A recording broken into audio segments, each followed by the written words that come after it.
Halo sahabatku, selamat datang kembali di channel Jeritan Hati. Apa kabar kalian semua hari ini? Semoga selalu sehat dan semangat ya. Siapa di sini yang hatinya lagi deg-degan nunggu kelanjutan kisah drama yang penuh pengkhianatan dan pembalasan cerdas? Kalau kalian nggak mau ketinggalan satu bab pun dari kisah Sania, Bayu, dan Shalsa ini, langsung aja like video ini, subscribe channel ini, dan jangan lupa komen di bawah. Komen nama, asal kota, dan tulis kata, hadir, sebagai bukti kalau kalian adalah tim setia Sania yang siap melihat Bayu menyesal. Kita akan langsung masuk ke bab 2. Siapkan hati dan emosi kalian ya. Deru mobil mewah suaminya yang seharusnya menjadi melodi penutup hari kerja, kini telah lama digantikan keheningan dingin di rumah megah itu. Malam ini, aroma teh chamomile yang disesap Sania di balkon tidak mampu mengusir hawa sepi yang selalu menyelimuti rumah itu sejak Bayu, suaminya, sering bepergian dengan alasan urusan bisnis. Sania duduk tenang, menatap kerlip lampu kota yang tak pernah tidur di bawah sana, membiarkan pikirannya berkelana pada laporan keuangan perusahaan yang ia tangani secara rahasia. Ia adalah sosok wanita karir cerdas yang menyembunyikan sebagian besar pencapaiannya dari sang suami, demi menjaga perdamaian rumah tangga yang kini ia sadari hanyalah ilusi. Ponsel di meja kecilnya tiba-tiba bergetar, memancarkan cahaya layar yang menampilkan nama Bayu. Sania mengambilnya, sudah menduga ada yang tidak beres. Firasat seorang istri, apalagi yang sudah diam-diam mengumpulkan bukti selama berbulan-bulan, jarang sekali meleset. Ia menggeser layar, membawa suara Bayu masuk ke telinganya. Suara itu, yang dulu pernah mengucapkan janji suci, kini terdengar asing, dipenuhi nada kemenangan yang sombong, berisik dengan latar belakang musik disko yang asing. Bayu tidak basa-basi. Ia langsung menusuk Sania dengan kalimat yang sudah ia siapkan untuk menghancurkan mental istrinya. Bayu tertawa kecil di ujung sana, tawa yang menusuk hati Sania, seolah-olah pengkhianatan adalah lelucon yang sangat lucu. Ia lantas mengucapkan kalimat yang membuat seluruh darah Sania seakan membeku. Bayu mengumumkan, dengan nada riang dan penuh kebanggaan, bahwa ia baru saja melangsungkan pernikahan siri dengan Shalsa.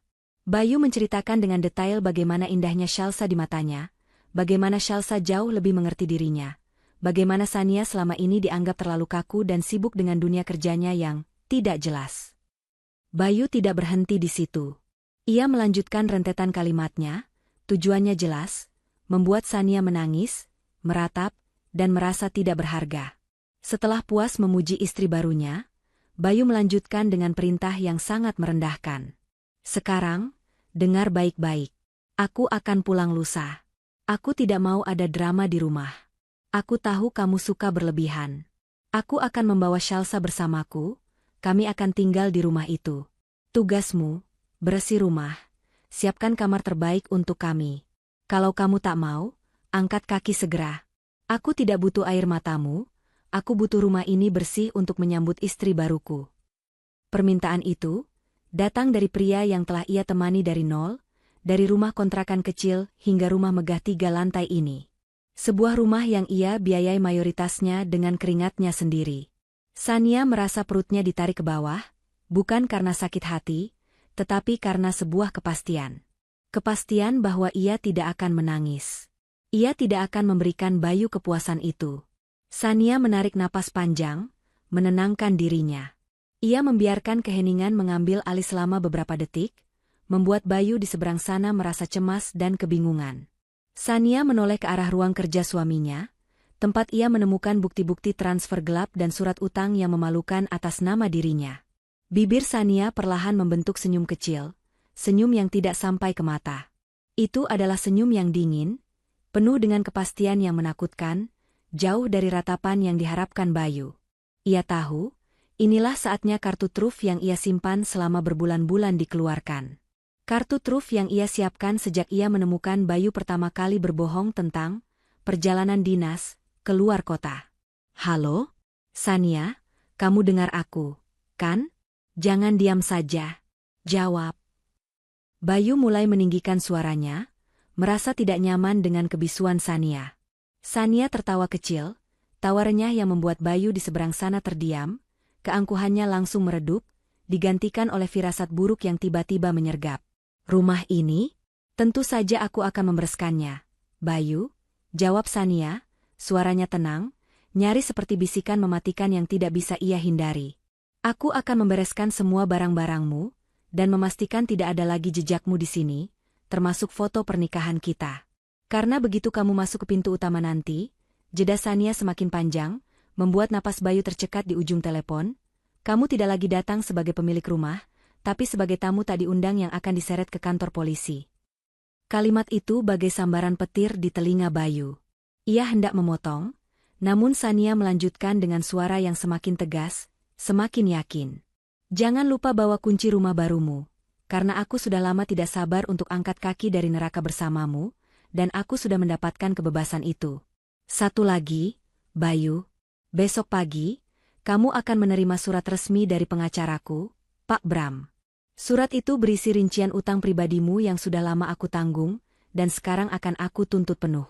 Mari kita lihat, bagaimana kamu bisa membiayai kamar terbaik itu, apalagi jika rekening utamamu sudah aku blokir atas dasar kasus penipuan yang melibatkan namaku.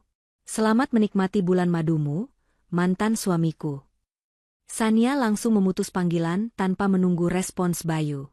Ponselnya diletakkan dengan pelan di atas meja kaca. Di seberang sana, Bayu terpaku. Tawa kecil Sania dan kalimat terakhirnya itu, alih-alih membuatnya marah, justru menancapkan ketakutan dingin yang tiba-tiba muncul di perutnya. Bayu memandangi Shalsa yang sedang merangkul manja, dan untuk pertama kalinya, kemenangannya terasa hambar, bahkan menakutkan. Sania bersandar di kursi balkonnya, matanya menatap tajam ke depan, ke arah masa depan yang kini terasa lebih lapang dan bebas. Ia tidak menangis. Ia justru tersenyum lebar. Ia tidak angkat kaki, ia angkat beban. Babak baru kehidupannya baru saja dimulai. Di dalam lemari kamarnya, koper kecil yang sudah ia siapkan sejak 2 minggu lalu, sudah menunggu. Ia akan pergi, bukan sebagai korban, tetapi sebagai pemenang sejati. Sania berdiri di tengah ruang tamu yang luas, ruangan yang menjadi saksi bisu janji suci dan pengkhianatan yang baru saja ia dengar melalui telepon. Ia memegang ponselnya yang kini sunyi, menatapnya sejenak, lalu meletakkannya kembali di meja kaca. Tidak ada lagi getaran emosi, tidak ada lagi air mata yang siap tumpah. Hatinya terasa dingin, terkunci dalam sebuah tekad yang sudah lama ia asah. Ketenangan yang ia rasakan bukanlah ketenangan pasrah, melainkan ketenangan seorang jenderal yang baru saja menekan tombol peluncuran rudal pertamanya. Bayu mengira Sania akan histeris, akan memohon, atau setidaknya akan mengeluarkan sumpah serapah. Reaksi yang Sania berikan, tawa kecil, pengumuman blokir rekening, dan ancaman tuntutan hukum, jelas membalikan semua skenario yang Bayu siapkan di pikirannya. Sania tahu, Bayu adalah tipe pria yang hanya bisa berhadapan dengan wanita yang lemah. Dengan menampilkan kekuatan mutlak, Sania telah meruntuhkan pertahanan mental Bayu bahkan sebelum mereka bertemu lagi. Sania berjalan menaiki tangga marmer menuju kamar utama. Rumah ini terlalu besar, terlalu sepi, dan terlalu penuh dengan kenangan palsu. Ia memasuki kamarnya, kamar yang sudah berbulan-bulan tidak ia bagi dengan Bayu. Bayu selalu punya alasan untuk tidur di kamar tamu atau bepergian, alasan yang kini Sania tahu berujung pada Shalsa. Di sudut ruangan, tersembunyi di balik tumpukan majalah mode lama, ada sebuah koper kecil berwarna navy. Koper itu bukanlah koper mewah. Ukurannya ringkas, dirancang untuk perjalanan cepat dan efisien. Sania menarik koper itu keluar. Inilah teman perjalanannya menuju kebebasan. Koper itu sudah ia persiapkan sejak 2 minggu lalu, ketika ia secara tidak sengaja menemukan selembar tiket pesawat tujuan Bali di saku jas Bayu, yang ternyata adalah tiket untuk Bayu dan Shalsa, bukan untuk perjalanan dinas seperti yang ia klaim. Sejak saat itu, Sania mulai menempatkan barang-barang paling berharga di sana. Beberapa pakaian yang nyaman, dokumen penting, dan satu-satunya perhiasan yang benar-benar ia cintai, kalung pemberian almarhum ayahnya. Sania tidak membawa perhiasan mahal, tas bermerek, atau bahkan gaun-gaun pesta yang berharga puluhan juta. Semua itu adalah materi, dan materi itu akan menjadi beban. Sania ingin pergi tanpa beban, tanpa ikatan, hanya membawa dirinya sendiri, harga dirinya, dan semua data yang ia kumpulkan sebagai senjata pemungkas. Ia mengambil flash disk kecil yang berisi salinan lengkap data transfer ilegal, utang-utang Bayu, dan surat-surat hak milik yang telah ia amankan. Ia menyelipkan flash disk itu ke dalam lapisan tersembunyi di dalam koper. Setelah memastikan semuanya lengkap, Sania berjalan menuju meja kerjanya yang elegan. Di sana, ia mengambil selembar dokumen tebal berwarna putih gading. Itu adalah surat gugatan perceraian yang telah disiapkan oleh Pak Bram, pengacaranya, jauh sebelum telepon Bayu malam ini. Dokumen itu sudah legal, lengkap dengan stempel dan materai, hanya tinggal menunggu tanda tangan Sania untuk menjadi sangat mematikan. Sania mengambil pulpen, menarik napas dalam-dalam, dan membubuhkan tanda tangannya di kolom yang disediakan. Tanda tangan itu kuat, tegas, tidak ada keraguan. Saat pulpen itu meninggalkan kertas, Sania merasakan sebuah beban besar terangkat dari pundaknya. Itu bukan hanya tanda tangan, itu adalah tanda tangan kemerdekaannya, pernyataan bahwa ia menolak menjadi korban dan memilih untuk menjadi pemenang. Ia kemudian melipat surat cerai itu dengan rapi, memasukkannya ke dalam amplop yang sudah disiapkan, dan menuliskan nama Bayu di depannya. Sania turun kembali ke lantai bawah, menuju ruang tamu. Di atas meja kaca yang selalu mengilap itu, ia meletakkan amplop tersebut persis di tengah-tengah meja, tempat yang tidak mungkin luput dari pandangan Bayu. Keputusan Sania untuk meninggalkan surat cerai itu di rumah, alih-alih memberikannya langsung melalui pengacara, memiliki alasan psikologis yang kuat. Sania ingin Bayu melihatnya sendiri, merasakannya sendiri, bahwa ia tidak perlu membuang waktu untuk berdebat atau bertengkar. Ia telah membuat keputusan final dan Sania telah bergerak lebih cepat dari Bayu. Sania melihat sekeliling ruang tamu. Ia mengingat saat ia dan Bayu pertama kali pindah ke sini. Bayu berjanji ini akan menjadi istana cinta mereka, tempat mereka akan membesarkan anak-anak yang ia impikan. Kenangan itu tidak lagi menyakitkan, hanya terasa hampa, seperti melihat sebuah film lama yang sudah tidak ia sukai lagi.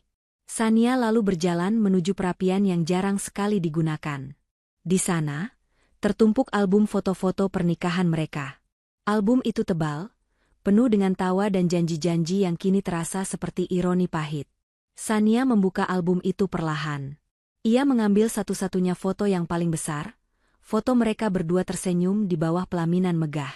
Dengan tangan yang tidak bergetar, Sania merobek foto itu. Sobekan itu tidak keras, hanya suara kertas yang menyerah pada kekecewaan. Ia memotongnya menjadi beberapa bagian, lalu melemparkannya ke dalam perapian. Ia menyalakan korek api, bukan untuk membuat api besar, melainkan hanya untuk menyulut tepi-tepi kertas foto itu. Api kecil mulai menjilat, mengubah wajah-wajah yang tersenyum bahagia itu menjadi abu dan asap tipis. Sania hanya berdiri di sana, mengamati api itu hingga padam sepenuhnya, hanya menyisakan abu yang menghitam. Itu adalah simbol.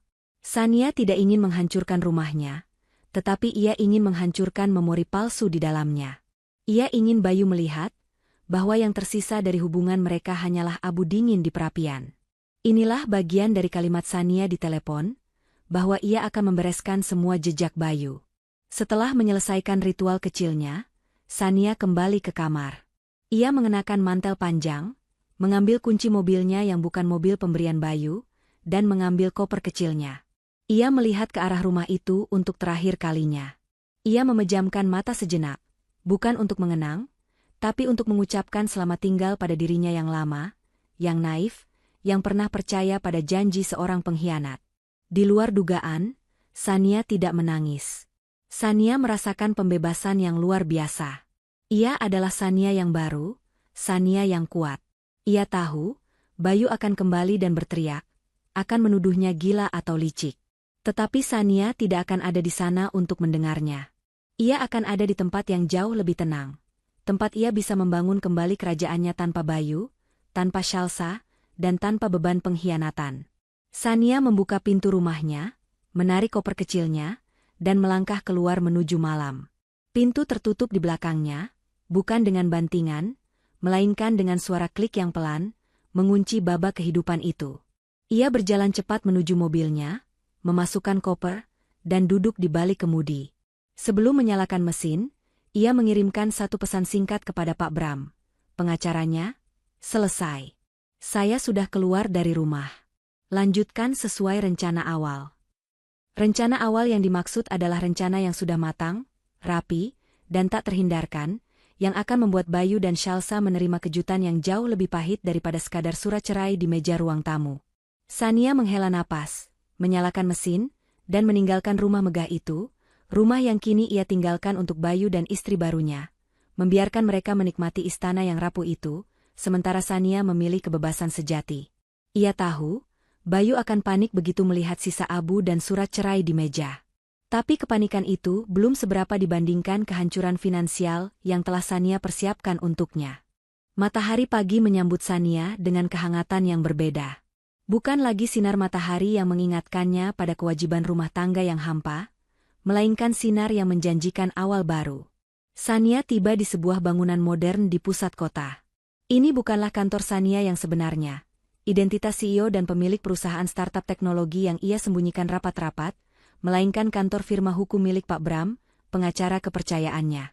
Ruangan kantor Pak Bram sangat kontras dengan kemewahan rumah yang ditinggalkan Sania. Ruangan ini efisien, dipenuhi berkas, buku hukum, dan layar komputer yang menyala terang. Sania duduk di seberang meja Pak Bram.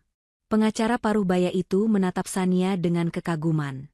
Ia sudah bekerja dengan banyak klien kasus perceraian berprofil tinggi, namun ketenangan dan kecepatan Sania dalam bergerak adalah sesuatu yang jarang ia temui. Anda sudah melakukannya, Nyonya Sania. Anda telah keluar dari rumah, ujar Pak Bram, sambil memegang surat cerai yang baru saja ia terima salinannya dari Sania. Saya sudah menaruh surat itu di meja, Pak Bram, dan saya sudah membakar simbol-simbol palsu di perapian. Sekarang, mari kita lanjutkan ke langkah kedua, jawab Sania, suaranya terdengar profesional, tidak ada lagi jejak istri yang terkhianati. Langkah kedua adalah inti dari pembalasan cerdas Sania, pemisahan rekening dan pengamanan aset. Selama ini, Bayu menikmati gaya hidup mewah tanpa tahu bahwa sebagian besar kekayaan mereka berasal dari investasi cerdas Sania dan warisan yang ia terima dari almarhum ayahnya. Bayu, dengan kesombongan dan kebodohannya, sering menggunakan nama Sania untuk mengambil pinjaman atau utang pribadi, karena ia tahu nama Sania memiliki rekam jejak finansial yang sangat baik.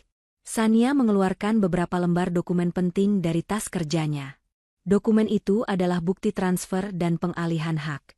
Ini adalah dokumen finalisasi pengalihan saham properti yang selama ini kita pegang.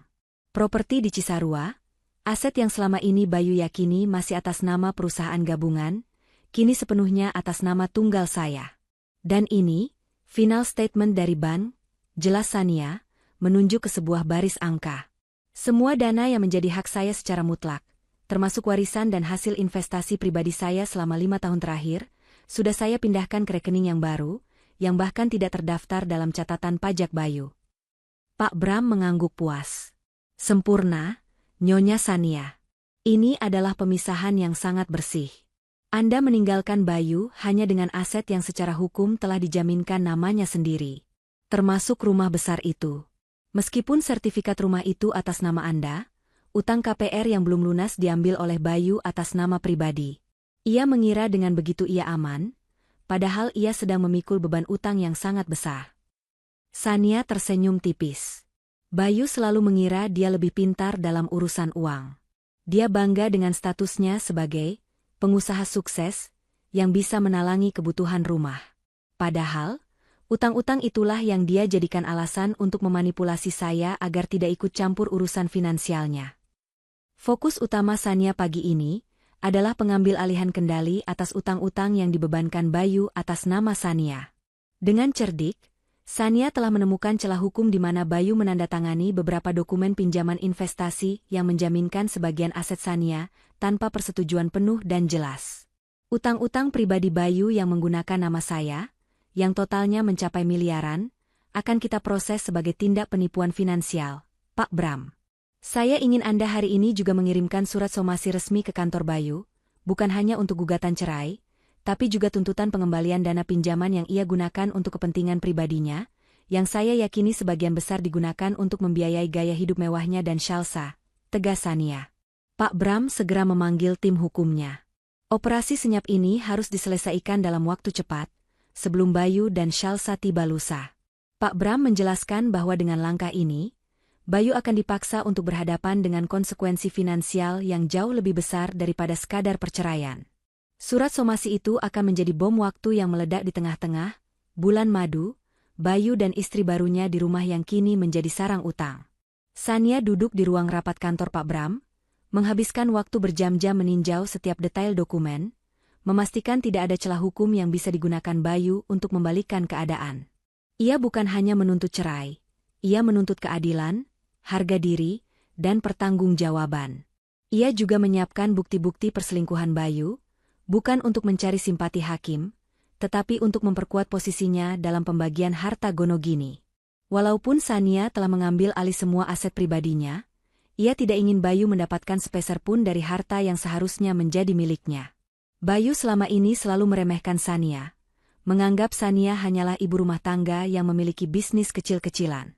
Sania justru memanfaatkan persepsi itu sebagai perisai. Bayu tidak pernah tahu bahwa Sania adalah pewaris cerdas dan eksekutor ulung. Sania telah menggunakan kesibukan Bayu dan rasa superioritasnya sebagai peluang untuk mengumpulkan data, mengamankan aset, dan merancang skenario pembalasan ini. Menjelang siang, Sania telah menyelesaikan semua urusan dengan Pak Bram. Ia mendapatkan salinan hard copy surat somasi yang akan dikirimkan segera.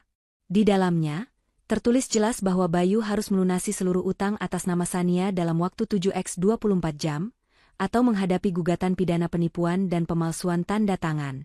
Sebelum beranjak pergi, Sania memberikan satu instruksi terakhir kepada Pak Bram.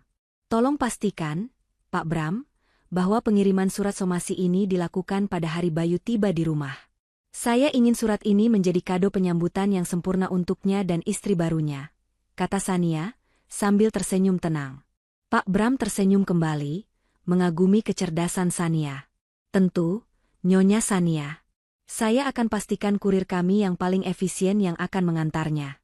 Sekarang, Anda kemana? Anda tidak akan kembali ke rumah itu, kan? Tidak, Pak Bram. Saya akan menuju ke tempat tinggal baru saya, dan melanjutkan hidup saya. Saya harus kembali bekerja. Kebebasan baru ini harus saya manfaatkan sebaik-baiknya, jawab Sania. Sania meninggalkan kantor Pak Bram dengan perasaan yang sangat ringan. Pagi ini, ia tidak hanya menandatangani surat cerai, ia telah menandatangani surat pembebasan finansialnya dan pengadilan untuk Bayu. Sania melangkah keluar, siap menghadapi babak barunya, yakin bahwa Bayu dan Shalsa akan segera menerima kejutan pahit yang telah ia siapkan dengan cermat dan tanpa ampun. Sania kini hanya fokus pada satu hal, membangun kembali hidupnya dan karirnya, jauh dari bayang-bayang pengkhianatan yang telah ia lalui. Ia tahu, di sisi kota lain, Bayu masih terlelap dalam ilusi kemenangannya, tidak menyadari bahwa fondasi kehidupannya sudah runtuh sejak panggilan telepon semalam. Sania mengemudikan mobilnya menjauhi hiruk-pikuk pusat bisnis, menuju kawasan apartemen yang lebih eksklusif dan tenang. Apartemen ini bukanlah properti Bayu, melainkan investasi pribadi Sania yang ia beli bertahun-tahun lalu dengan uang hasil kerja kerasnya, jauh sebelum ia menikahi Bayu. Selama ini, Bayu selalu berpikir bahwa Sania hanyalah wanita yang bergantung pada penghasilan suaminya, dan ia tidak pernah repot-repot mencari tahu kekayaan bersih Sania yang sebenarnya. Kesalahan fatal Bayu adalah meremehkan kecerdasan dan kemampuan finansial istrinya sendiri. Sania memarkir mobilnya di area yang sudah menjadi haknya, mengambil koper kecilnya, dan naik ke unit apartemen yang telah menunggu. Ketika ia membuka pintu, Sania disambut oleh aroma diffuser lavender dan pemandangan kota yang terhampar luas dari jendela kaca.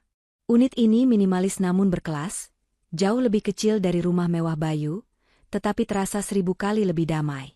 Inilah tempat tinggal barunya, tempat ia bisa menjadi dirinya sendiri tanpa perlu berpura-pura menjadi istri yang patuh dan buta. Perasaan yang menyelimuti Sania bukanlah kesedihan atau dendam, melainkan kelegahan yang luar biasa. Ia membuka koper kecilnya, menyingkirkan pakaian, dan menemukan notebook kerjanya. Inilah harta karun yang sesungguhnya. Notebook itu berisi rencana bisnis, kode-kode program, dan laporan kemajuan perusahaan startup teknologi yang ia dirikan bersama almarhum ayahnya. Selama ini, Sania menjalankan perusahaan itu secara jarak jauh, di bawah nama samaran, hanya diawasi oleh tim manajemen yang sangat ia percaya. Bayu hanya tahu Sania sibuk dengan urusan wanita dan investasi kecil-kecilan.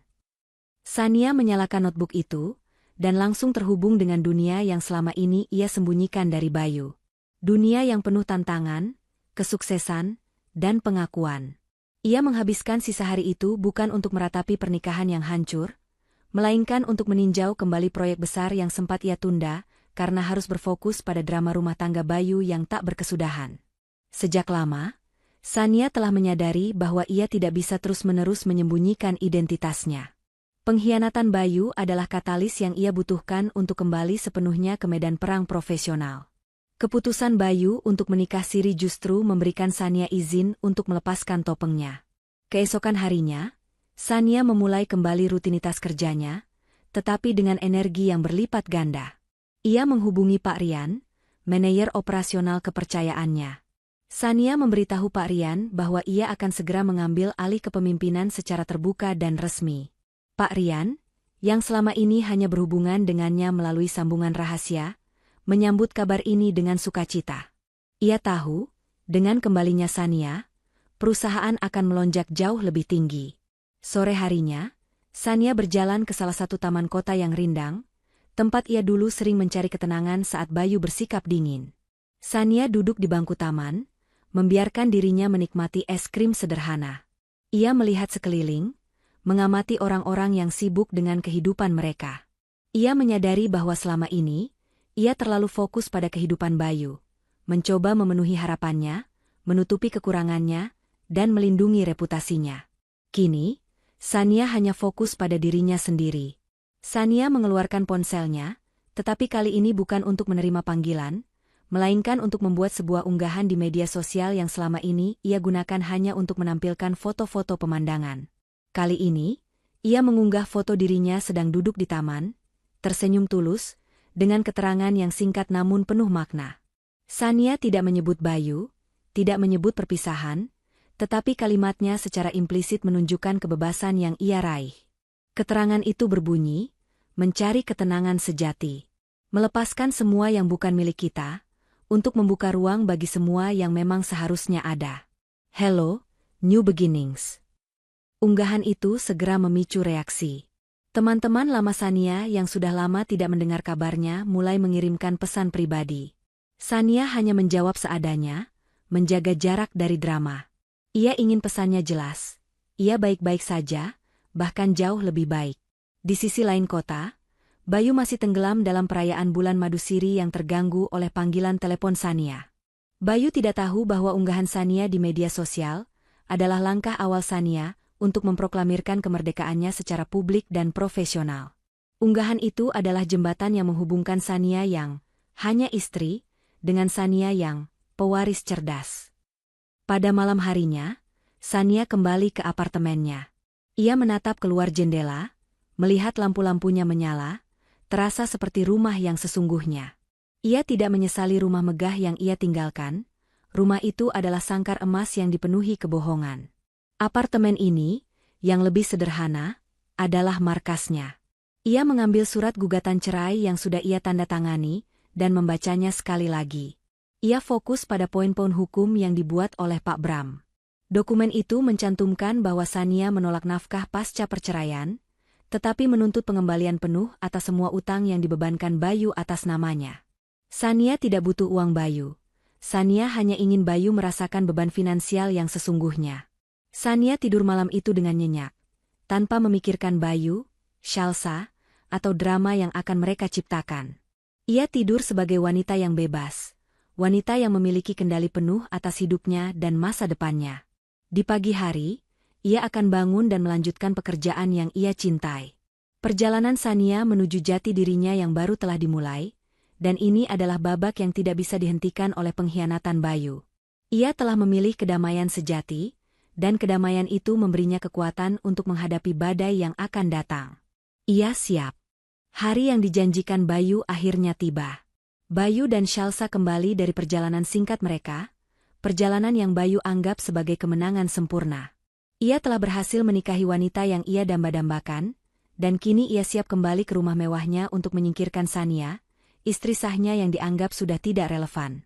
Bayu membayangkan Sania akan menyambutnya dengan wajah sembab, memohon, dan akhirnya menyerah. Ia membayangkan dirinya akan tampil sebagai pemenang, menunjuk Sania dan memerintahkannya keluar dari rumah. Bayu mengemudikan mobilnya dengan penuh percaya diri. Di kursi penumpang, Shalsa tertawa manja, memeluk lengan Bayu, bersemangat untuk segera menempati istana barunya. Shalsa sudah membayangkan dirinya menjadi nyonya rumah, mengganti dekorasi, dan menikmati fasilitas mewah yang selama ini hanya bisa ia impikan. Lihat, sayang, rumah kita. Cantik sekali, lebih besar dari yang aku bayangkan, ujar Shalsa dengan mata berbinar-binar saat mobil mereka memasuki gerbang otomatis yang mewah. Tentu saja, sayang, rumah ini milikku. Dan sekarang, milikmu juga? Jawab Bayu. Namun entah mengapa, ada sedikit rasa tidak nyaman yang mengganggu pikirannya sejak Sania tertawa di telepon 2 hari lalu. Ketenangan Sania sangat mengganggunya. Mobil berhenti di depan pintu utama. Bayu dan Shalsa turun, membawa koper-koper baru mereka. Bayu mengambil kunci serep dari sakunya dan membuka pintu. Ia mendorong pintu itu terbuka, siap menghadapi pemandangan Sania yang sedang menangis di sofa. Namun, yang menyambut mereka adalah keheningan yang tebal dan dingin. Rumah itu sepi, teratur, dan bersih, tetapi terasa kosong. Tidak ada Sania. Tidak ada drama. Tidak ada barang-barang yang berantakan sebagai tanda perlawanan. Seolah-olah Sania benar-benar telah menghilang tanpa jejak. Mana dia? Kenapa sepi sekali? Tanya Shalsa, kebingungan. Apa dia sudah lari?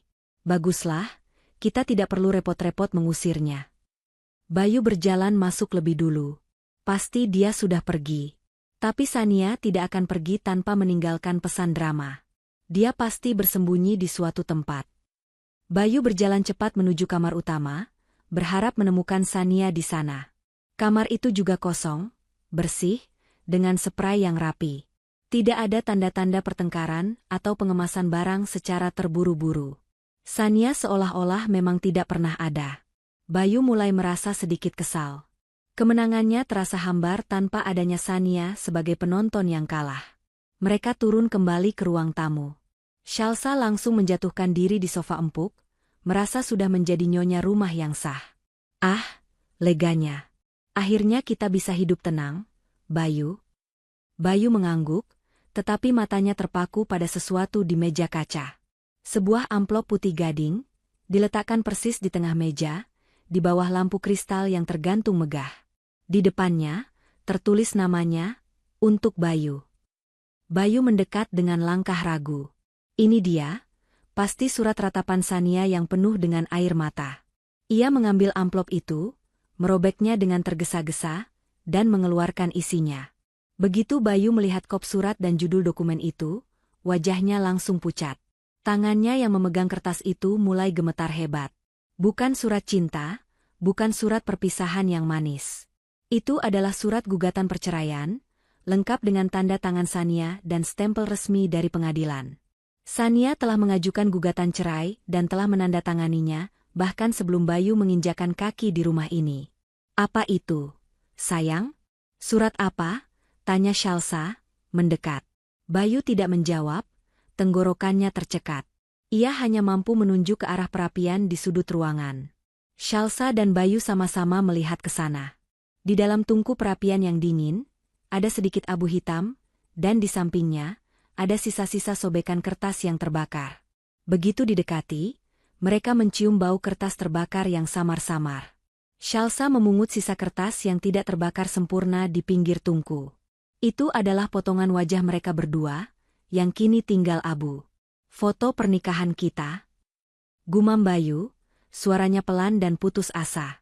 Pengumuman Sania di telepon, bahwa ia akan membereskan semua jejak Bayu, kini menjadi kenyataan. Sania telah membakar simbol cinta mereka. Shalsa mengambil surat cerai dari tangan Bayu yang lemas. Shalsa membacanya sekilas, lalu tertawa keras. Baguslah. Dia menceraikanmu. Kita tidak perlu repot-repot mengurusnya di pengadilan. Sayang, ini kemenangan. Akhirnya dia angkat kaki dan kita legal secara negara. Bayu tidak ikut tertawa. Ia justru merasa ada yang tidak beres. Kecepatan dan ketenangan Sania dalam bergerak ini tidak normal. Sania yang ia kenal adalah wanita yang emosional dan selalu mengalah. Sania yang ini adalah wanita yang penuh perhitungan dan berbahaya. Ada yang aneh, Shalsa. Sania tidak akan pergi begitu saja. Dia meninggalkan semua perhiasannya, semua tas mahalnya. Dia hanya membawa koper kecil, kata Bayu, sambil mengamati ruangan. Shalsa menepis kegelisahan Bayu. Ya, dia bodoh. Itu kan warisanmu.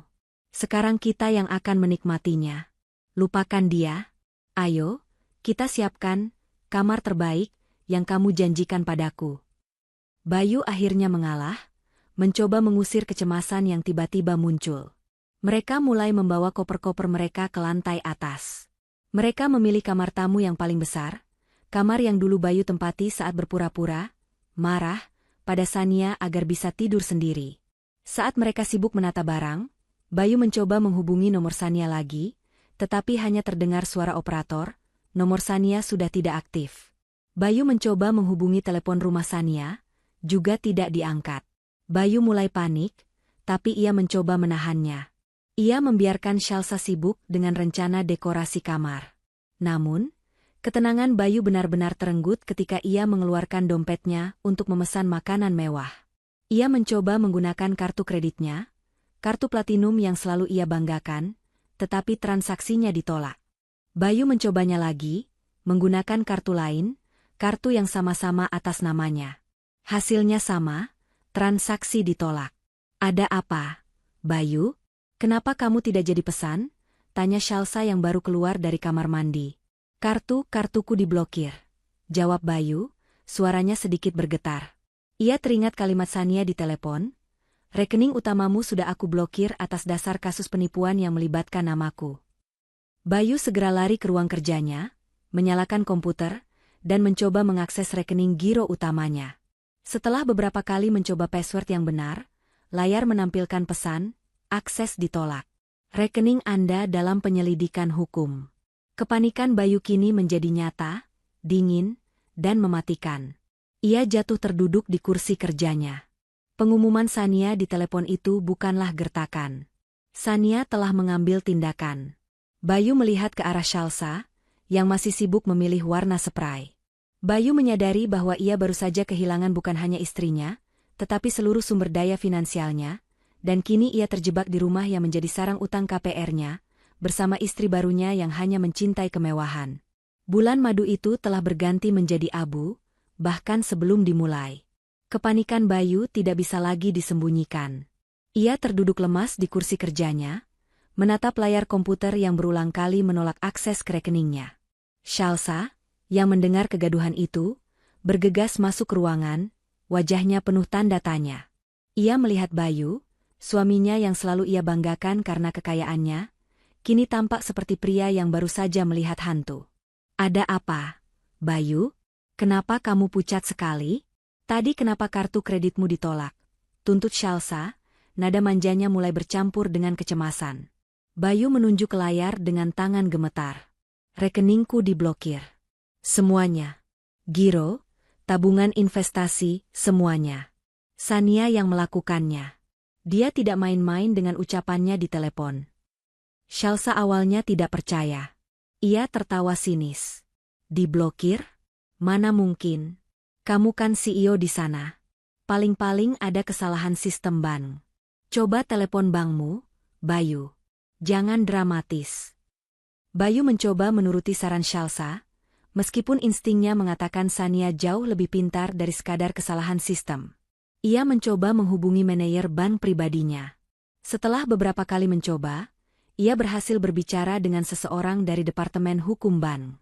Pihak bank menjelaskan dengan bahasa yang kaku dan formal, bahwa rekeningnya dibekukan sementara atas permintaan pihak ketiga, yang mengajukan gugatan penipuan finansial yang melibatkan penjaminan aset tanpa izin yang jelas.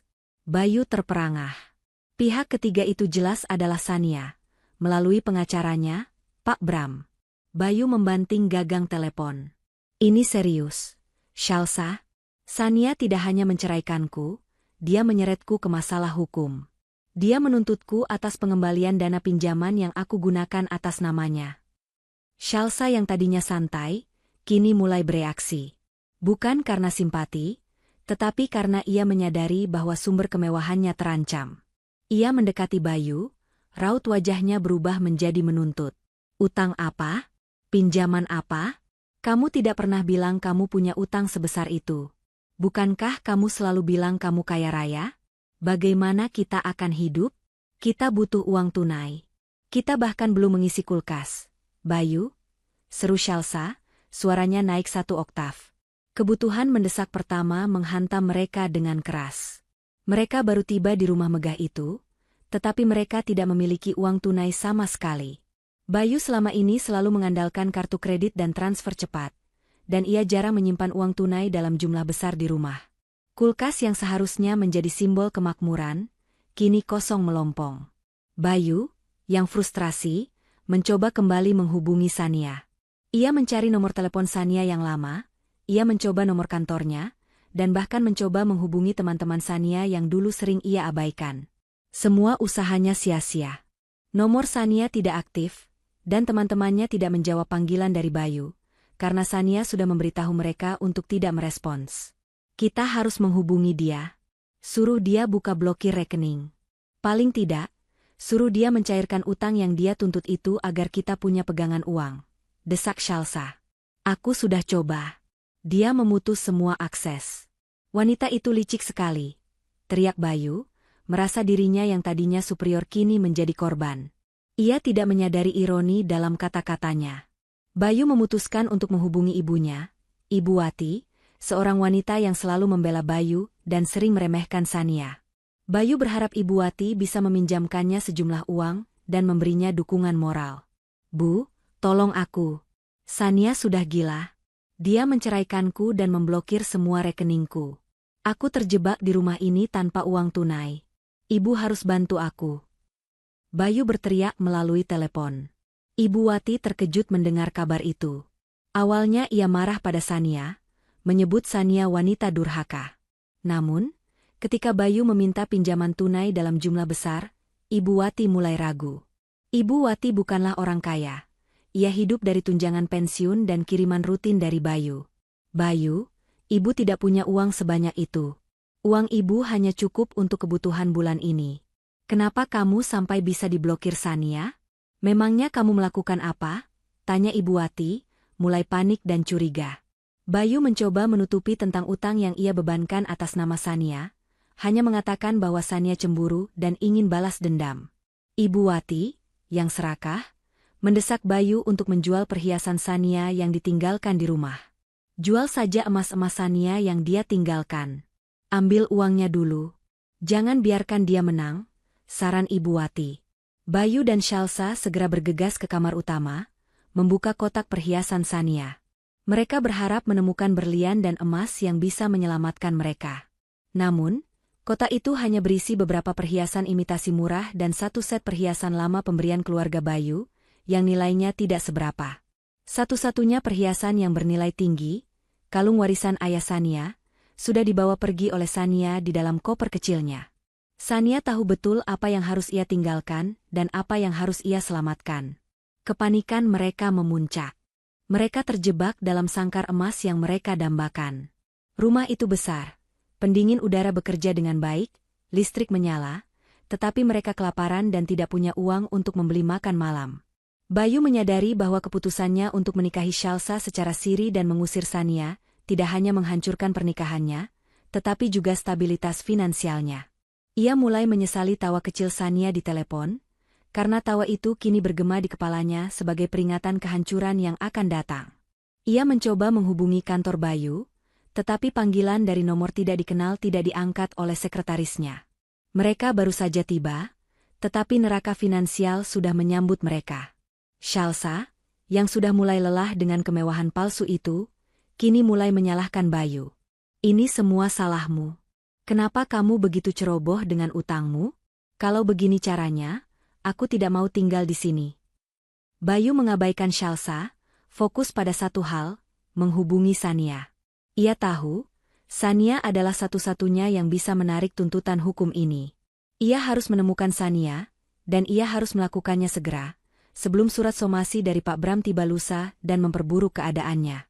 Mereka menghabiskan malam itu tanpa makan malam yang layak, di rumah mewah yang dingin, dihantui oleh kelaparan dan ketakutan finansial yang baru.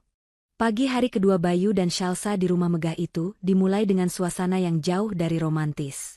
Malam dihabiskan dengan pertengkaran kecil mengenai makanan dan uang tunai. Shalsa menyalahkan Bayu karena membiarkan Sania, yang ia anggap wanita bodoh, mengacaukan keuangan mereka. Bayu menyalahkan Sania, dan dalam hati, ia menyalahkan dirinya sendiri karena meremehkan Sania. Bayu terbangun dengan perut lapar dan kepala pusing. Ia menyadari bahwa ia tidak punya uang untuk membeli kopi mahal yang biasa ia minum setiap pagi. Ia mencoba mencari-cari uang tunai di laci, di balik bantal, bahkan di dalam jaket-jaket lama, namun hasilnya nihil. Shalsa, yang biasanya sudah berdandan cantik, kini hanya mengenakan piyama usang, duduk di sofa dengan wajah cemberut, menuntut Bayu untuk segera menyelesaikan masalah rekeningnya. Tiba-tiba, suara bel pintu yang nyaring memecah keheningan yang mencekam itu. "Nah, mungkin itu kurir makanan yang kamu pesan kemarin. Cepat ambil," seru Shalsa, sedikit bersemangat. Bayu bangkit, berjalan menuju pintu dengan langkah gontai. Ia membayangkan kurir makanan yang membawa sarapan penyelamat mereka. Ia membuka pintu dengan senyum yang dipaksakan. Namun, yang berdiri di depan pintu bukanlah kurir makanan, melainkan seorang pria parubaya berpakaian rapi, mengenakan seragam kurir premium, membawa map kulit yang terlihat sangat resmi. Di sampingnya, berdiri seorang pria berjas formal yang Bayu kenali, seorang staf dari firma hukum terkenal di kota itu. "Selamat pagi, Tuan Bayu," sapa kurir itu dengan nada datar. "Saya dari layanan kurir legal. Kami memiliki paket yang harus ditandatangani langsung oleh Anda." Wajah Bayu langsung pucat. Firasat buruknya kembali menghantam. Ia tahu ini bukan paket hadiah. Ini adalah kado penyambutan dari Sania yang ia tunggu-tunggu. Pria berjas formal itu, staf Pak Bram, menyerahkan map itu kepada Bayu. "Tuan Bayu, mohon tanda tangani lembar penerimaan ini. Dokumen ini adalah surat somasi resmi dari klien kami, Nyonya Sania, terkait gugatan cerai dan tuntutan pengembalian dana pinjaman atas nama beliau." Shalsa yang sedari tadi menguping, segera mendekat. "Somasi apa? Siapa Sania? Kenapa kamu urusan dengan pengacara?" Bayu mengabaikan Shalsa. Tangannya gemetar saat menandatangani lembar penerimaan. Begitu pria berjas itu pergi, Bayu segera merobek amplop itu dengan kasar, seolah-olah ingin mencabik-cabik kertas itu. Isi dari map itu bukan hanya satu lembar, melainkan tumpukan dokumen tebal. Paling atas adalah surat gugatan perceraian lanjutan yang memperkuat surat yang ditinggalkan Sania di meja, kini dilengkapi dengan data-data keuangan yang terperinci. Di bawahnya, tertera surat somasi pengembalian dana pinjaman. Bayu membaca dokumen itu dengan cepat, matanya membelalak lebar. Sania tidak hanya menuntut cerai. Sania menuntut agar Bayu melunasi seluruh utang dan pinjaman yang Bayu gunakan atas nama Sania, utang-utang yang selama ini Bayu yakini aman karena Sania tidak pernah mengeceknya. Jumlahnya fantastis, mencapai miliaran, jauh melebihi kemampuan finansial Bayu saat ini, terutama setelah rekeningnya diblokir. Surat somasi itu memberikan ultimatum 7x24 jam kepada Bayu untuk melunasi dana tersebut, atau Sania akan melanjutkan dengan tuntutan pidana penipuan dan pemalsuan dokumen keuangan. "Bayu, apa ini? Kenapa ada angka miliaran di sini?" Shalsa merebut dokumen itu dari tangan Bayu dan membacanya. Ekspresi wajahnya berubah drastis, dari cemberut menjadi horor. "Ini palsu. Sania memalsukannya. Dia tidak mungkin menuntut sebesar ini." Bayu berteriak histeris, mencoba meyakinkan dirinya sendiri. "Palsu bagaimana? Ini ada stempel pengadilan. Ada rincian transfer bank. Bayu, ini utang pinjamanmu untuk modal bisnis yang kamu katakan lancar. Kamu bilang ini uang perusahaan, padahal kamu jamin dengan nama Sania." Shalsa membentak Bayu, kemarahan dan ketakutan Shalsa pecah menjadi raungan. Ia menyadari Bayu telah membohonginya tentang kestabilan finansialnya. Perdebatan panas terjadi di tengah ruang tamu megah itu. Shalsa menuduh Bayu penipu, yang hanya mengajaknya tinggal di rumah yang penuh utang. Bayu menuduh Sania wanita iblis yang haus uang. Dalam histeria itu, Bayu mencoba menghubungi Pak Bram, pengacara Sania, tetapi teleponnya hanya dijawab oleh sekretaris Pak Bram, yang mengatakan Pak Bram sedang sibuk dan semua komunikasi harus melalui surat resmi. Bayu benar-benar terisolasi. Teleponnya diblokir, rekeningnya dibekukan, dan sekarang, Ia menghadapi ancaman tuntutan pidana yang bisa membawanya ke penjara. Ketenangan dan tawa kecil Sania di telepon kini terasa seperti kutukan yang nyata. Sania telah merencanakan ini semua dengan sangat detail, memanfaatkan setiap celah hukum yang Bayu abaikan. Shalsa, yang sudah tidak tahan dengan situasi ini, mulai mengancam Bayu. Aku tidak mau dipenjara bersamamu karena utangmu. Aku tidak mau tinggal di rumah hantu ini. Kamu harus segera jual aset. Jual rumah ini. Jual rumah? Kamu gila, Shalsa? Kita baru pindah ke sini. Lagi pula, siapa yang mau beli rumah dengan utang KPR sebesar ini dan pemiliknya sedang digugat cerai? Balas Bayu, frustrasi. Di tengah pertengkaran itu, Bayu teringat akan janji Sania. Ia akan membereskan semua barang Bayu dan mengangkat kaki. Sania telah pergi, membawa semua yang benar-benar bernilai, dan meninggalkan Bayu di istana utangnya, hanya ditemani Shalsa yang kini menjadi beban alih-alih pelipur lara. Bayu merasakan penyesalan yang mendalam, bukan karena menceraikan Sania, tetapi karena meremehkan kekuatan dan kecerdasan wanita itu.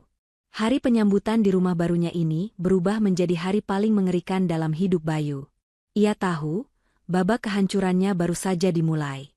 3 hari setelah menerima surat somasi, Bayu dan Shalsa hidup dalam bayang-bayang utang dan ketakutan. Mereka praktis terperangkap di rumah mewah itu, nyaris tidak berani keluar karena Bayu takut bertemu dengan kurir legal lain atau bahkan polisi. Bayu telah mencoba segala cara untuk membatalkan somasi itu. Ia mencoba menghubungi banknya lagi, ia mencoba memohon kepada pihak bank untuk mencairkan sebagian kecil dana, tetapi semua upayanya sia-sia. Sania telah mengunci setiap pintu keluar. Bayu akhirnya menyadari bahwa satu-satunya jalan keluar adalah menemukan Sania dan memohon kepadanya, atau setidaknya, bernegosiasi. Ia harus tahu Sania berada di mana. Kamu harus cari tahu. Bayu, kita tidak bisa terus kelaparan di rumah sebesar ini. Kita harus pergi ke kantornya. Kamu tahu dia kerja di mana, kan? Desak Shalsa, yang kini terlihat sangat tidak terawat dan mulai menyesali keputusannya menikahi Bayu. Kemewahan yang ia harapkan ternyata adalah jebakan. Aku tidak tahu kantornya yang sebenarnya, jawab Bayu, suaranya dipenuhi rasa malu. Selama ini, Bayu selalu meremehkan pekerjaan Sania, menganggapnya hanya sebagai hobi. Ia selalu membanggakan pekerjaannya sendiri, sehingga ia tidak pernah repot-repot mencari tahu detail karir Sania. Shalsa menatapnya dengan jijik. Apa? Kamu tidak tahu istrimu kerja di mana? Kalian menikah selama bertahun-tahun. Dia selalu bilang dia bekerja dari rumah, di studio kecilnya. Dia bilang dia hanya menjalankan bisnis daring kecil-kecilan. Aku tidak pernah peduli karena aku yang menanggung semua pengeluaran rumah. Bayu mencoba membela diri, namun ia sadar, pembelaannya terdengar bodoh. Bayu akhirnya memutuskan untuk melakukan penyelidikan panik. Ia mulai mengobrak-abrik ruang kerja Sania yang tersembunyi, tempat Sania sering menghabiskan waktu dengan notebooknya. Bayu berharap menemukan alamat kantor, atau setidaknya rekening bank cadangan yang bisa ia gunakan. Ia menemukan beberapa berkas lama, bukan berkas keuangan, melainkan berkas yang berhubungan dengan tanah dan properti. Di dalam laci yang terkunci, yang Bayu paksa buka dengan alat, ia menemukan sebuah safe box kecil yang selama ini Sania sembunyikan. Di dalamnya, Bayu menemukan beberapa dokumen properti yang mengejutkan. Bayu mengeluarkan dokumen-dokumen itu satu persatu. Itu adalah sertifikat hak milik atas nama Sania, bukan properti yang mereka tinggali, melainkan beberapa properti komersial yang nilainya jauh lebih besar. Ada properti di Cisarua, ada beberapa ruko mewah di pusat kota, dan yang paling mengejutkan, Bayu menemukan surat-surat warisan dari ayah Sania, yang ternyata adalah seorang pengusaha sukses di bidang teknologi yang meninggal dunia 5 tahun lalu. Bayu tidak pernah tahu bahwa Sania adalah pewaris tunggal kekayaan yang luar biasa. Sania telah menyembunyikan identitasnya, menjaga kerendahan hati, dan membiarkan Bayu menikmati ilusi sebagai pria sukses yang menafkahi Sania. Ini tidak mungkin. Sania sekaya ini? Kenapa dia tidak pernah bilang? Gumam Bayu, napasnya tersengal-sengal. Shalsa, yang juga melihat dokumen itu, mulai merasa takut.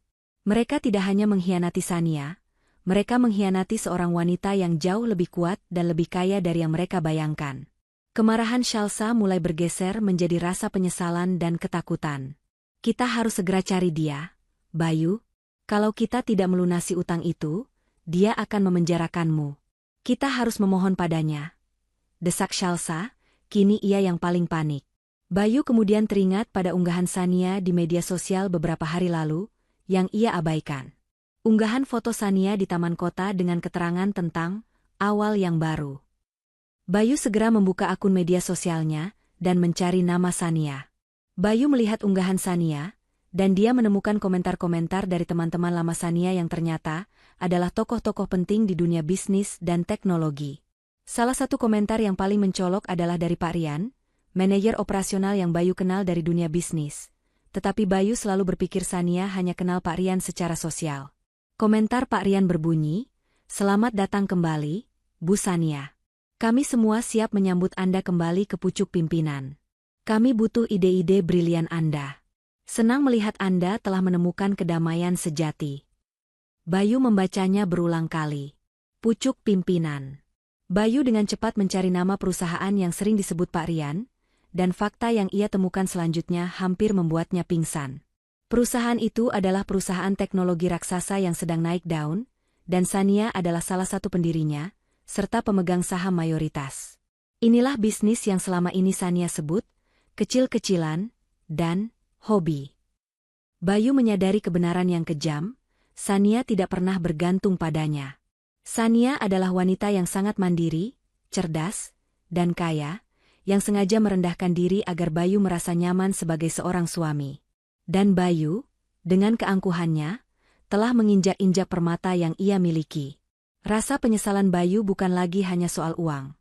Kini ia menyesali harga diri yang telah ia hancurkan di depan Sania. Ia menyadari Sania tidak hanya meninggalkan rumah, tetapi Sania telah meninggalkan masa depan yang cerah dan mapan yang seharusnya ia miliki bersamanya. Ia telah memilih Shalsa, yang kini hanya menuntut dan menyalahkan, di atas Sania, yang memberinya stabilitas dan kekayaan tanpa syarat. Bayu harus menemukan Sania. Ia harus memohon maaf, bukan hanya untuk utang, tetapi untuk kebodohannya yang fatal. Ia harus menemukan Sania sebelum ultimatum 7x24 jam berakhir, sebelum surat tuntutan pidana itu dikirimkan, dan sebelum semua kehancuran menjadi permanen. Waktu terus berdetak, dan batas waktu 7x24 jam yang diberikan oleh Pak Bram hampir habis. Bayu tahu, jika ia tidak bertindak, ia akan kehilangan segalanya, termasuk kebebasannya. Setelah menemukan fakta mencengangkan tentang kekayaan Sania dan peranannya di perusahaan besar, Bayu tidak lagi mencari Sania untuk memohon bantuan finansial. Ia mencari Sania untuk memohon ampunan. Ia menyadari betapa fatalnya kebodohan dan kesombongannya selama ini. Bayu berhasil mendapatkan alamat apartemen Sania melalui Pak Rian, manajer operasional Sania, yang ia hubungi dengan alasan mendesak dan mendramatisir situasi. Pak Rian, yang loyal kepada Sania, hanya memberikan alamat apartemen itu setelah Sania memberikan izin. Seolah-olah Sania sudah tahu bahwa Bayu akan datang. Bayu tiba di lobi apartemen Sania dengan wajah lusuh dan pakaian yang kusut. Ia tidak lagi mengenakan jas mahal, melainkan kemeja yang sudah 2 hari tidak diganti. Shalsa tidak ikut. Ia menolak keluar dari rumah mewah yang kini ia benci, sibuk mengamankan perhiasan murah yang tersisa. Bayu naik dengan lift, perasaannya campur aduk antara ketakutan, penyesalan, dan rasa malu yang mendalam. Ketika pintu lift terbuka, Bayu berjalan menuju unit Sania, mengetuk pintu dengan tangan yang bergetar. Pintu terbuka. Sania berdiri di ambang pintu, mengenakan pakaian santai yang elegan, rambutnya tergerai rapi, dan wajahnya memancarkan aura ketenangan yang luar biasa. Ia tampak damai, jauh lebih cantik, dan 1000 kali lebih berwibawa daripada Sania yang Bayu kenal di rumah mereka. Bayu tercekat. Ia tidak sanggup mengucapkan sepatah kata pun. Sania tersenyum tipis. Senyum yang tidak mencemooh, melainkan senyum kebaikan yang dingin. "Mas Bayu, silakan masuk. Sudah kuduga kamu akan datang hari ini. Mau kopi? Atau teh?" Sania menawarkan, dengan keramahan yang hanya membuat Bayu semakin merasa bersalah. Bayu masuk ke dalam apartemen Sania yang tenang, melihat pemandangan indah di luar jendela, suasana yang benar-benar kontras dengan kekacauan di hatinya. Bayu tidak menjawab tawaran minuman Sania.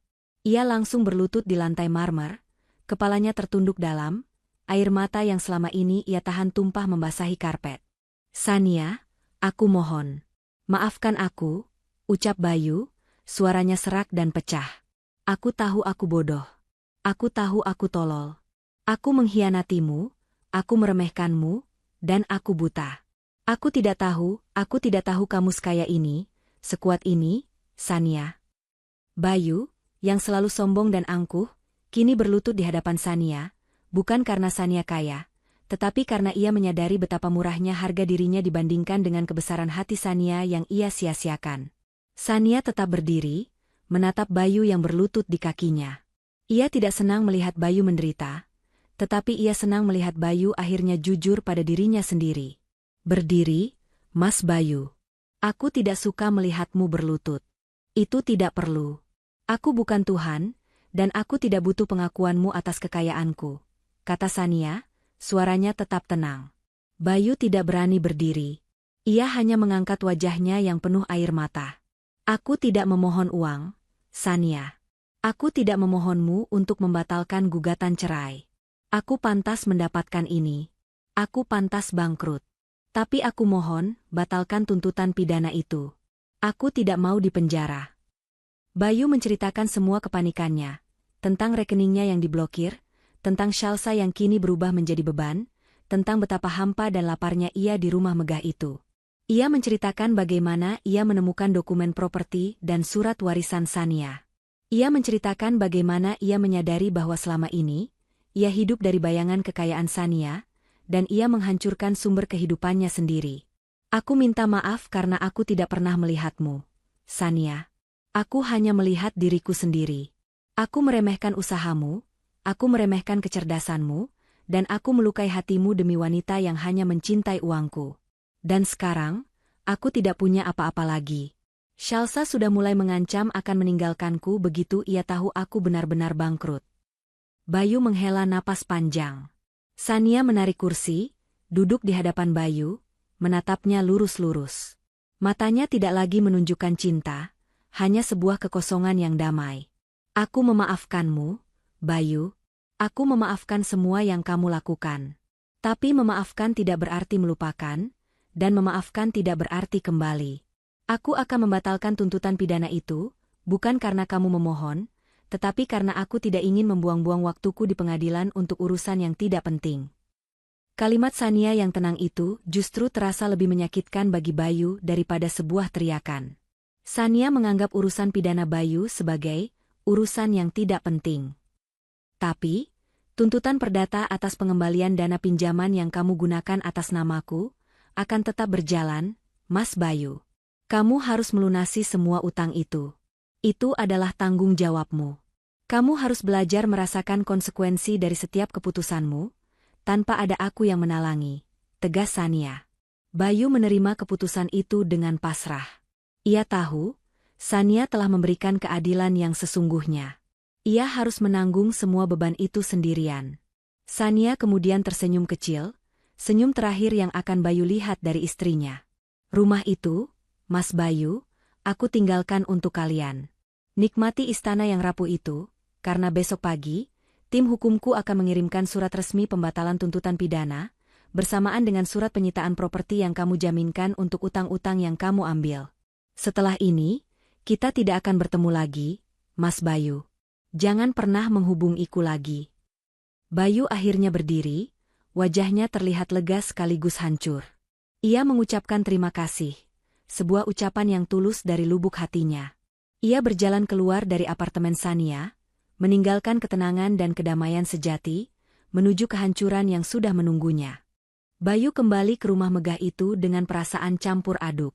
Ia telah mendapatkan pengampunan atas tuntutan pidana, sebuah hadiah yang sangat berharga dari Sania, namun ia harus menghadapi konsekuensi perdata yang jauh lebih berat. Saat Bayu memasuki ruang tamu, Shalsa menyambutnya dengan tatapan menuntut. Ia sudah mengetahui dari Ibu Wati, Ibu Bayu, bahwa Bayu pergi menemui Sania. "Kamu dari mana saja? Kenapa Sania tidak membatalkan blokir rekening? Apa yang kamu lakukan? Kenapa kita masih harus kelaparan di sini?" cecar Shalsa, sama sekali tidak menunjukkan simpati atas kondisi Bayu yang kacau. Bayu menatap Shalsa, sadar bahwa ia telah menukar berlian dengan batu kerikil. Sania membatalkan tuntutan pidana, Shalsa. Kita tidak akan dipenjara. Tapi dia tidak akan membatalkan tuntutan pengembalian dana pinjaman. Semua utang itu harus aku bayar.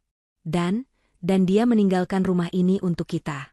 Dia tidak butuh rumah ini. Shalsa terkejut, namun segera berubah menjadi kegirangan. Benarkah? Jadi rumah ini milik kita sepenuhnya? Baguslah. Kalau begitu, kita harus segera menjualnya untuk menutupi utangmu. Ayo, kita telepon makelar properti. Bayu menggelengkan kepalanya dengan tatapan kosong. Kita tidak bisa, Shalsa.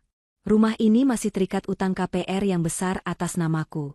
Dan yang lebih penting, Sania bilang, besok akan ada surat penyitaan properti yang aku jaminkan untuk utang-utang itu. Dia tidak hanya menuntut uang, dia menuntut aset yang aku gunakan secara ilegal. Kepanikan Shalsa memuncak. Ia menyadari rumah yang ia banggakan ini bukanlah istana, melainkan ranjau darat yang siap meledak. Pertengkaran hebat terjadi, diwarnai tangisan histeris Shalsa dan raungan frustrasi Bayu.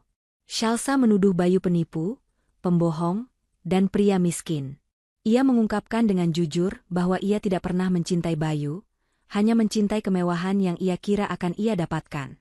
Pengkhianatan Sania yang menyakitkan kini terulang kembali dalam bentuk kata-kata tajam dari Shalsa. Keesokan harinya, seperti yang Sania janjikan, 2 surat tiba. Surat pertama adalah pembatalan resmi tuntutan pidana dari Pak Bram. Surat kedua adalah surat peringatan penyitaan aset Bayu yang dijaminkan, yang harus segera Bayu tangani untuk melunasi utang Sania. Bayu harus menjual aset-aset kecilnya yang tersisa dengan harga murah. Shalsa, melihat kehancuran itu nyata di depan mata, mengambil keputusan drastis. Ia meninggalkan Bayu, hanya membawa koper berisi barang-barang barunya, meninggalkan catatan singkat, "Aku tidak mau hidup miskin denganmu. Selamat tinggal." Bayu kini sendirian di rumah megah itu, dikelilingi barang-barang mewah yang tidak bisa ia nikmati, dihantui oleh keheningan yang mematikan, dan dibebani utang yang menumpuk. Ia adalah pria yang kehilangan segalanya, istri yang setia, kekayaan yang sebenarnya, dan wanita yang ia pilih sebagai pengganti. Ia duduk di perapian yang dingin, menatap abu sisa foto pernikahan, menyesali setiap keputusannya. Sementara itu, di apartemen Sania, kehidupan berjalan seolah-olah drama itu tidak pernah terjadi. Sania menghabiskan hari-harinya di kantor barunya, secara resmi mengambil alih kepemimpinan perusahaan teknologi yang kini ia kembangkan dengan kecepatan luar biasa. Ia dikelilingi oleh rekan kerja yang menghargainya, dan ia menikmati setiap tantangan dalam dunia profesional. Sania sering menghabiskan sore hari di balkon apartemennya, menyesap teh dan membaca buku. Ia melihat ke bawah, ke arah kota yang sibuk, dan menyadari bahwa ia telah mencapai kedamaian yang sesungguhnya. Kedamaian itu bukan didapat dari uang atau status, melainkan dari keberanian untuk memutus rantai toksik dan memilih kebebasan emosional. Ia tidak lagi peduli dengan Bayu atau Shalsa, mereka telah menjadi masa lalu yang sudah ia bakar bersama abu di perapian. Sania tahu, Bayu akan kesulitan, tetapi Sania percaya Bayu harus merasakan konsekuensi penuh agar bisa belajar. Sania tidak berniat menghancurkan Bayu, tetapi ia berniat membangun kembali dirinya sendiri. Kebebasan Sania adalah kemenangan mutlak. Ia kini bisa mencintai pekerjaannya tanpa merasa bersalah. Ia bisa menikmati kekayaannya tanpa harus menyembunyikannya, dan yang paling penting, ia bisa tidur nyenyak setiap malam. Pintu baru telah terbuka bagi Sania. Pintu menuju kehidupan yang mandiri, bahagia, dan penuh makna. Ia tersenyum, menutup buku yang ia baca, dan menatap cakrawala. Ia telah memilih kebebasan diri di atas kepemilikan materi, dan kebebasan itu adalah hadiah terindah yang ia berikan kepada dirinya sendiri setelah pengkhianatan yang pahit. Pesan moral dari kisah Sania ini sangat kuat dan relevan. Harga diri dan kemandirian sejati jauh lebih berharga daripada status pernikahan atau kepemilikan materi. Jangan meremehkan pasangan. Kesombongan Bayu karena meremehkan Sania sebagai wanita rumah tangga dan mengabaikan kecerdasannya adalah kehancuran fatalnya. Selalu hargai dan dukung potensi pasangan Anda, karena Anda mungkin mengabaikan berlian di tangan Anda.